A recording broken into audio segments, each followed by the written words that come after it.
Assalamualaikum warahmatullahi wabarakatuh. Waalaikumsalam warahmatullahi wabarakatuh. Bagaimana kabar, Bu Guru? Alhamdulillah baik, Pak. Boleh. Jadi terima kasih atas waktu yang Bu Guru sudah luangkan terkait tentang supervisi akademik yang akan kita lakukan. Tujuan adanya pra observasi ini yaitu agar Ibu memiliki kesiapan dan dalam melaksanakan proses pembelajaran yang akan Ibu laksanakan di kelas. Jadi apa harapan Ibu terkait pertemuan kita hari ini? Oke, harapan saya sih, Pak, dengan pertemuan kita hari ini untuk pra-observasi ini, saya bisa lebih siap ya dan lebih mantap lagi dalam proses pembelajaran nanti. Ya Bu, saya ingin menanyakan beberapa pertanyaan dulu terkait percakapan kita untuk tujuan pembelajaran yang akan Ibu sampaikan ketika observasi nanti ini kita sampaikan. Jadi tujuan pembelajarannya mulai dari pengetahuannya adalah mengidentifikasi, anak-anak diharapkan dapat mengidentifikasi organ-organ pencernaan dalam sistem pencernaan itu sendiri. Kemudian anak itu diharapkan bisa membuat model sederhana baik dalam bentuk poster atau model sederhana dari plastisin seperti itu. Jadi keterampilannya itu bisa membuat organ pencernaan secara sederhana. Jadi tujuan pembelajaran yang ingin dicapai adalah anak-anak mampu mengidentifikasi sistem pencernaan. Kemudian anak-anak juga mampu membuat model sederhana dari plastisin. Oke, bagus sekali ya Bu. Oke, dari tujuan pembelajaran ini area pengembangan yang Ibu ingin capai ini apa saja? Kalau dari area pengembangan tentunya dari pengetahuan dan keterampilan ya Pak, dari mengidentifikasi, jadi anak-anak diharapkan itu tahu organ-organ apa sih yang berperan dalam sistem pencernaan, bagaimana sih prosesnya di dalam tubuh. Kemudian ya area pengembangannya adalah keterampilan anak dari segi kreativitasnya, kemudian kerjasamanya dengan teman-teman kelompoknya dalam membuat model sederhana sesuai dengan minat dan keinginan mereka masing-masing. Jadi untuk keterampilan mengasah kreativitas anak, bagaimana mereka bekerja sama. Kemudian ini tentang rencana atau rancangan pembelajaran terkait strategi, model dan metode pembelajaran yang akan Ibu gunakan nanti agar apa yang kita inginkan ini dalam proses pembelajaran anak-anak ini bisa tercapai.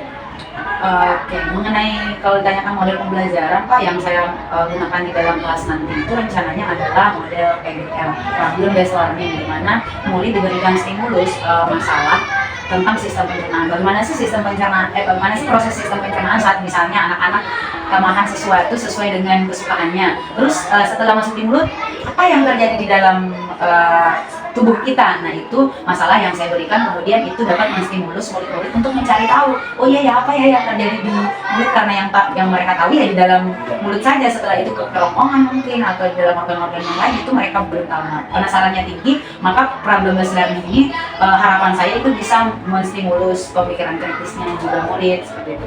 Dan untuk mendukung model pembelajaran saya ini, saya menggunakan yang namanya MPI Pak, Multimedia Pembelajaran Interaktif, di mana kita tahu sendiri di kurikulum Merdeka ada yang namanya harus memperhatikan diferensiasi konten, proses, dan produk. Nah, MPI ini bisa mengakomodir murid dalam diferensiasi konten, di mana MPI ini menyediakan banyak sumber belajar Pak. Jadi saya sediakan banyak sumber belajar, ada komik, ada bacaan, ada podcast, kemudian ada juga video Pak. Jadi murid bisa memilih sesuai dengan sumber belajar yang menurut mereka sukai atau bisa membantu mereka. Kemudian nanti ada juga diferensiasi prosesnya Pak.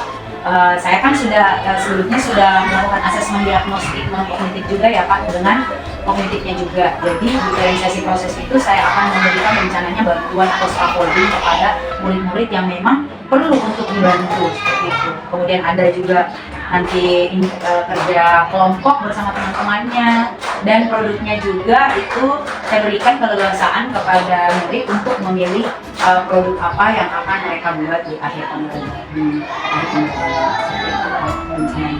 Luar biasa sekali ya Bu ya perencanaannya. Jadi untuk terkait strateginya, terkait kemudian tadi model, nah ini luar biasanya ini karena Ibu sudah mempersiapkan diferensiasi, baik diferensiasi konten melalui MPI, di mana dalam MPI tersebut sudah Ibu siapkan komik, video, kemudian untuk diferensiasi produknya luar biasa. Ibu guru juga sudah memberikan presisi proses juga di sini. Ibu telah melaksanakan asesmen diagnostik ya, betul ya Bu ya? Oke. Jadi kira-kira untuk rencana proses pembelajarannya nanti ini kapan waktunya bisa dilaksanakan? Waktunya itu di hari Sabtu Pak, dia dengan matematik, biasanya mata pelajaran IPA yang menggunakan hari Sabtu. Untuk diferensiasi yang akan dilaksanakan di kelas ini, apalagi kita sudah tahu ya tantangan proses itu bagaimana.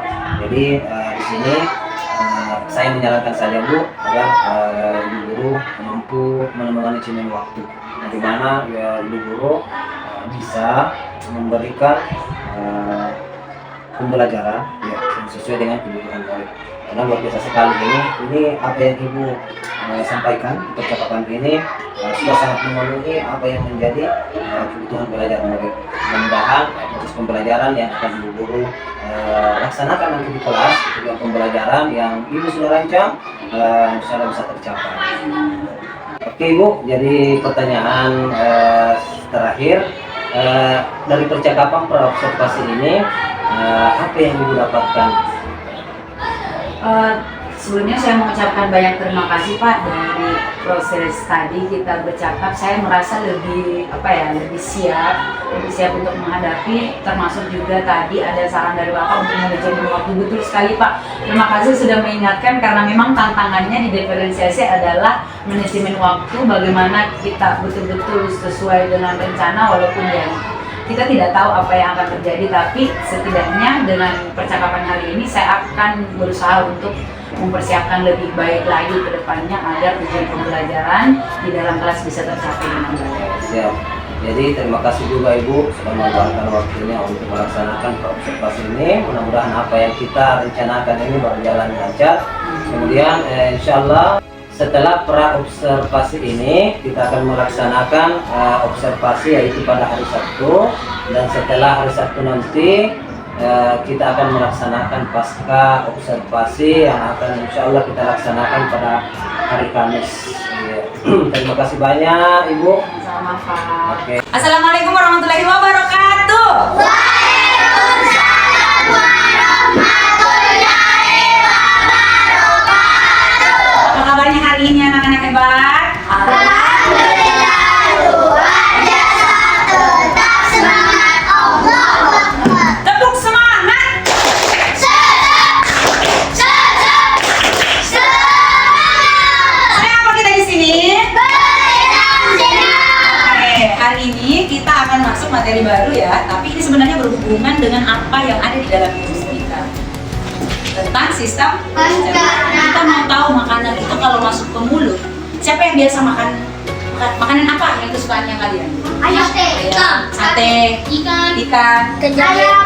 Nah, penasaran tidak? Kalau misalnya kita masukkan makanan kesukaan kita ke dalam mulut, terus dikunyah, setelah itu apa sih yang terjadi di dalam tubuh kita sampai kemudian mengeluarkan yang namanya kotoran?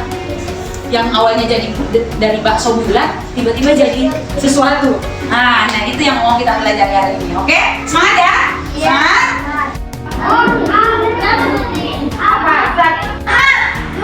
Halo. Sedang apa kita di sini? 1, 2, 3, eyes on me. Oke. Nah, kita hari ini mau melihat sejauh mana anak-anakku memahami atau tahu dulu sistem pencernaan itu seperti apa ya. Nah, di situ yang kalian pegang adalah namanya barcode ya. Ini namanya barcode. Barcode ini ada huruf di sini. Coba lihat A-nya, coba lihat A di situ. Ada? A. Nah, A ini kalau misalnya sebentar kan ada soal. Kalau kamu pilih misalnya jawaban A, berarti posisi huruf A-nya itu di atas. Kita kayak gini. Jangan kasih piring-piring begini. Misalnya ibu guru kasih soalnya, kemudian kamu bilang oh kayaknya A. Nah, siapkan A-nya di atas. Kalau ibu guru sudah bilang 1, 2, 3, balik A. Kalau misalnya menurut kamu itu jawabannya B, berarti D-nya di bagian atas, B-nya di sini, jangan di samping, di atas. Oke? Kalau digugurkan. Oke. Silakan Eka jawabannya. 1, 2, 3. Nah, kayak gitu. Ya, apa yang pertama kali menerima makanan setelah kita menelannya?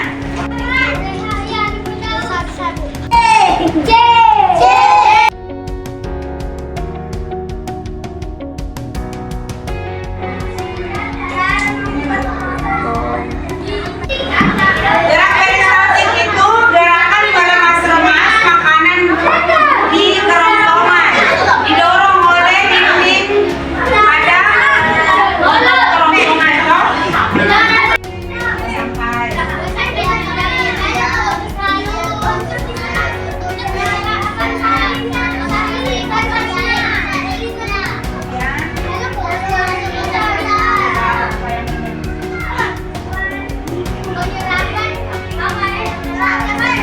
itu sampai penyerapan apa yang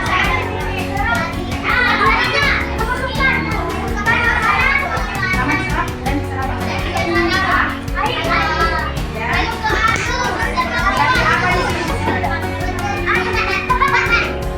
Ini namanya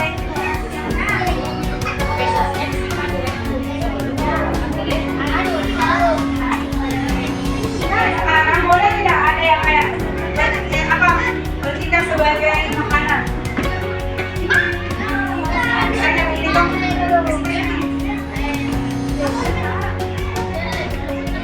Makanan apa yang biasa kamu makan? Aku adalah nasi. Masuk ke mulut. Nah, di mulut aku digiring dan dimakan. Apalagi? Kemudian masuk ke tenggorokan, di kerongkongan itu terjadi apa sampai bisa masuk ke lambung? Gerak apa namanya di sini?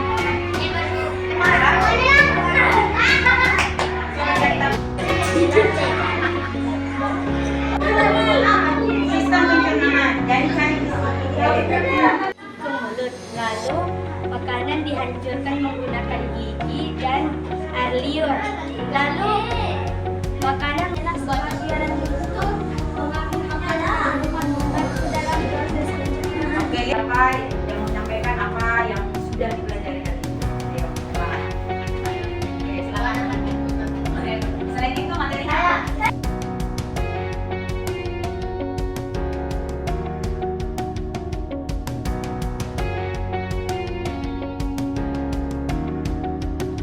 Assalamualaikum warahmatullahi wabarakatuh.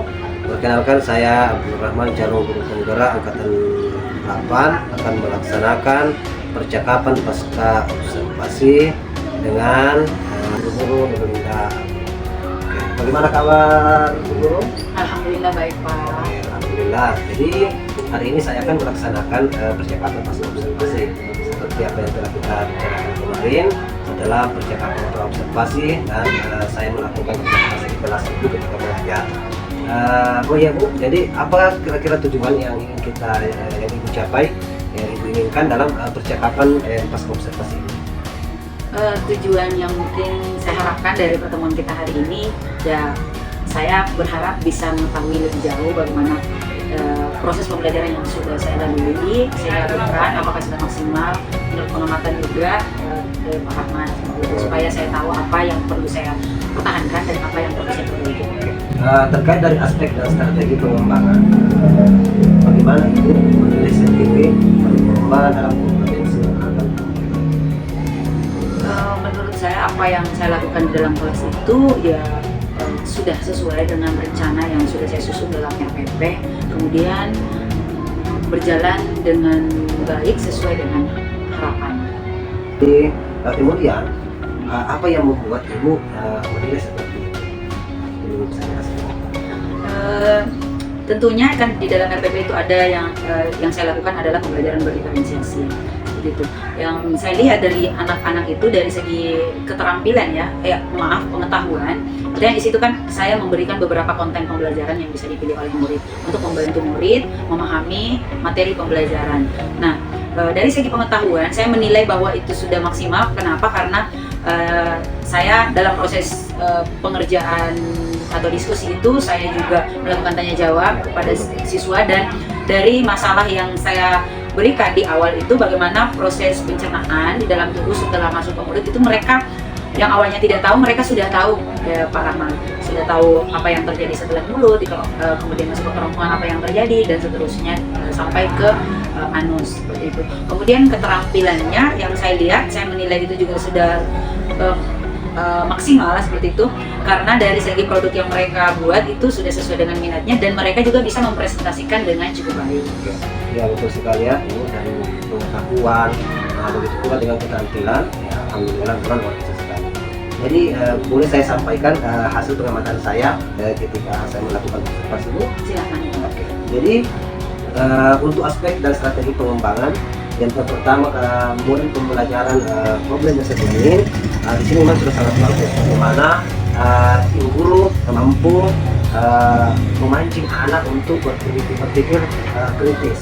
Kemudian pada saat proses pembelajaran berdiferensiasi dengan penggunaan media MPI ini, saya lihat di situ sangat membantu murid dalam memahami materi sesuai dengan minat murid. Karena yang saya lihat di situ ibu menggunakan MPI ini, dan di dalam MPI itu terdapat banyak sekali konten-konten sehingga murid ini bisa memilih sesuai dengan minatnya. Ada yang menonton video, ada yang membaca komik, ada yang membuat ada yang mendengar podcast. Jadi kemudian aspek yang ketiga ini kerja kelompok atau diferensiasi konten di situ. Saya lihat ada anak-anak ini sudah terampil mengkomunikasikan ide atau gagasan, dan setelah itu ibu guru juga melakukan penguatan agar anak-anak ini semakin paham. Kemudian ada catatan tambahan sedikit yang ingin saya sampaikan ibu, bahwa yang pertama itu suasana kelas. Jadi suasana kelas ini sudah agak kondusif dan positif pada saat pembelajaran. Kemudian yang kedua mungkin tentang waktu pelaksanaan ketika proses pembelajaran berdiferensiasi ini mungkin ada perlu manajemen yang lebih bisa ditingkatkan lagi. Ya Pak, terima kasih banyak. Apa yang disampaikan oleh Bapak dari hasil pengamatan Bapak ini sangat membantu saya untuk selanjutnya saya bisa tahu, oh ternyata di bagian diferensiasi itu saya sudah mulai bisa mengakomodir anak-anak. Kemudian saya juga bisa berefleksi kembali untuk mengenai waktu, mungkin ya Pak, saya harus lebih memperhatikan supaya lebih maksimal lagi. Oke, siap. Jadi dari diskusi yang kita lakukan ini, apa yang sudah terbayang yang akan dilakukan untuk meningkatkan perform di area kompetensi yang dilakukan? Yang insya Allah akan saya lakukan ke depannya untuk memperbaiki proses pembelajaran yang ada di dalam kelas. Tentunya dalam pembelajaran diferensiasi ini merupakan tantangan besar juga ya bagi guru Pak di dalam kelas untuk mengakomodir minat, keinginan dan juga kesiapan belajar murid. Nah, usaha utamanya kesiapan belajar murid, di mana kita dituntut untuk mengakomodir itu semua. Ada yang mungkin perlu bantuan, diberikan scaffolding, kemudian ada juga yang sudah bisa mandiri. Nah, itu yang perlu sangat saya perhatikan di dalam kelas agar betul-betul saya bisa memastikan bahwa saya memberikan bantuan yang sesuai dengan kebutuhan belajar murid. Kemudian dari segi waktu juga, karena memang diferensiasi konten ini harus kita betul-betul ini harus manajemen waktunya yang baik, kemudian perencanaan yang baik pula supaya anak-anak betul-betul bisa kita berikan pelayanan yang baik agar memahami materi pembelajaran dan bisa juga meningkatkan keterampilan yang lain atau karakter-karakter yang lain, kerjasama, cara komunikasi, menghargai teman dan yang lainnya. Ya, memang betul sekali ya Bu ya, dalam pembelajaran berdiferensiasi apalagi ketika begitu beragamnya gaya belajar, kemudian minat, kemampuan awal dari murid. Jadi memang kita ini guru memang dituntut bagaimana kita mampu memberikan pembelajaran yang sesuai memang dengan apa yang murid-murid inginkan. Ya, jadi apa yang kita paparkan mulai dari area-area pengembangan ini, mulai dari pembelajaran berdiferensiasi itu, kira-kira kapan Ibu bisa melakukannya kembali? Tentunya secepatnya ya Pak. Untuk pembelajaran selanjutnya saya akan mencoba untuk merancang kembali, kemudian bagaimana betul-betul mengakomodir kebutuhan belajar murid, dan tentunya nanti mungkin kalau misalnya ada ada sesuatu yang perlu saya diskusikan, boleh ya Pak nanti diskusi sama Bapak. Oke, siap sekali Bu. Siapa tahu ada yang mungkin guru lain yang bisa membantu Ibu supaya apa yang ingin Ibu kembangkan ini mungkin bisa segera Ibu laksanakan sesuai dengan apa yang Ibu sudah. Untuk teman sejawat, di sini rekan sejawat yang bisa saya temani sharing, ada Bu Tarjima yang memang beliau itu sudah juga menerapkan pembelajaran diferensiasi di dalam kelasnya. Tentunya akan sangat memudahkan kalau saya misalnya sharing tentang pembelajaran yang akan saya terapkan di dalam kelas. Alhamdulillah, bagus sekali juga. Jadi apa yang Ibu sampaikan ini akan saya catat dalam lembar pasca dan pengembangan diri ya Bu ya. Terima kasih. Terakhir ya Ibu, saya ingin mendengarkan pendapat Ibu tentang apa yang Ibu sudah dapatkan dari proses yang kita sudah lalui ini, mulai dari observasi dan pasca observasi. Ya, tentunya saya ucapkan terima kasih banyak terlebih dahulu kepada Pak Rahman karena saya rasa saya mendapatkan banyak manfaat dari proses pra, observasi dan pasca. Kenapa? Karena saya merasa bahwa dari proses itu saya merasa lebih siap seperti itu. Kemudian saya bisa tahu kekuatan apa yang saya punya, apa yang perlu saya pertahankan dan apa yang perlu saya perbaiki di pembelajaran selanjutnya. Luar biasa. Terima kasih banyak. Oke, luar biasa juga. Saya juga berterima kasih ya Ibu karena saya juga banyak belajar dari proses pembelajaran yang telah Ibu lakukan ya. Mudah-mudahan apa yang selalu kita lakukan, proses pembelajaran yang kita buat untuk anak-anak, sehingga anak-anak ini mampu menjadi pembelajar sepanjang hayat, dan kita pun sebagai guru senantiasa menjadi guru yang berpikir kepada murid. Mungkin sampai di sini Bu ya, kapan-kapan kita bisa sharing lagi. Terima kasih banyak. Assalamualaikum warahmatullahi wabarakatuh. Sama-sama Pak.